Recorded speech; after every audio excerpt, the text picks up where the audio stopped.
Hello, everybody, and welcome back to another episode of Wide With Declan. As always, we will discuss NASCAR-related topics, so let's get right into it. Our first topic is Hendrick Motorsports has a big weekend ahead. So it was announced yesterday that Rick Hendrick will be the honorary pace car driver for this weekend's Brickyard 400 up at the Indianapolis Motor Speedway. The historic 2.5-mile oval hosting the Cup Series for the first time since 2020. The 30th anniversary of the Brickyard 400, and Rick Hendrick will be the pace car driver. Rick Hendrick has been announced as the honorary pace car driver, and some more news within the Hendrick stable. Kyle Larson, we know what he did the last time he was at Indy. Kyle Larson, the only driver to have raced in the Cup Series this year, the only driver to have raced at Indy earlier this year. And obviously the Indy 500 back in May. When he got to Charlotte, he did not make a single lap in the Coke 600 because rain ended the race. So to make up for it, Kyle Larson, in his first time back at Indy after running the 500, he will run this scheme, the Hendrick Cars Aero McLaren number 5 car. He will run the Hendrick H1100, HendrickCars.com, McLaren, Aero McLaren.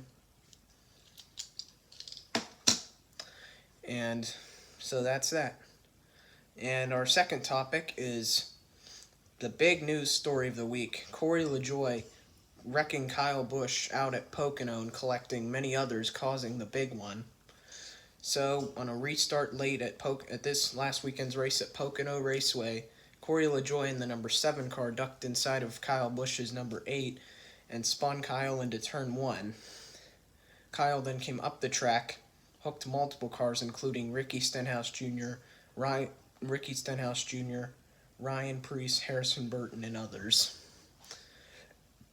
NASCAR has announced Corey LaJoie will receive no penalty for his actions, but many NASCAR fans on Twitter have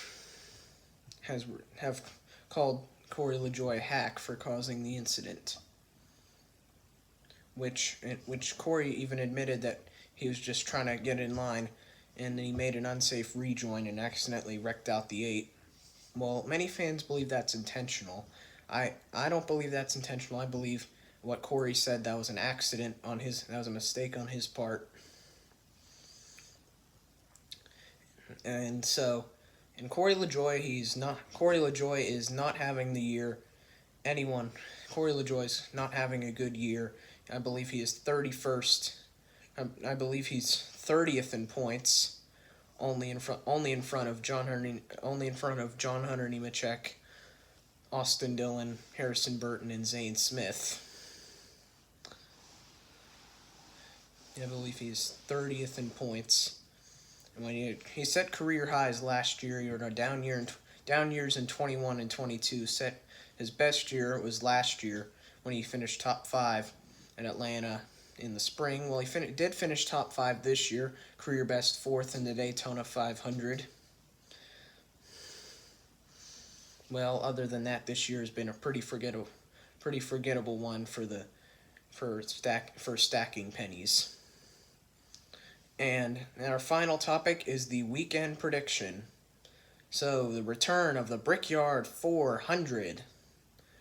I have many drivers to look out for this weekend.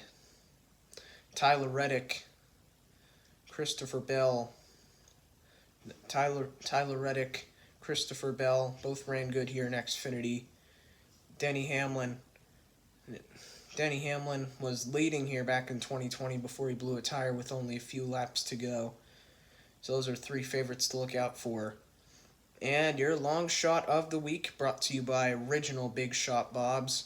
We have Austin Cindric. Obviously the Cindric family, the Penske family, have huge ties with this racetrack. And Austin Cindric won on the road course configuration here a bunch, but maybe he could have a shot to get it done on the oval here this weekend. Now for the Xfinity Series. For the Xfinity Series, Justin Allgaier is my pick to win, to get his second win of the 2024 Xfinity Series season. The Truck Series over at IRP, I'm picking either Corey Heim, Christian Eckes, or Nick Sanchez. Well, I'm actually going to pick Nick Sanchez as my winner because he's number one. He's run good here, and the two crown jewels earlier this year, the Coke the Daytona 500, and then the Coke 373.5. He won the truck races on those Friday nights. So maybe if all goes to plan, if the script says so, Nick Sanchez will pick up the win. And that does it for this week on 4 Wide with Declan. Thanks for watching, subscribe, and bye for now.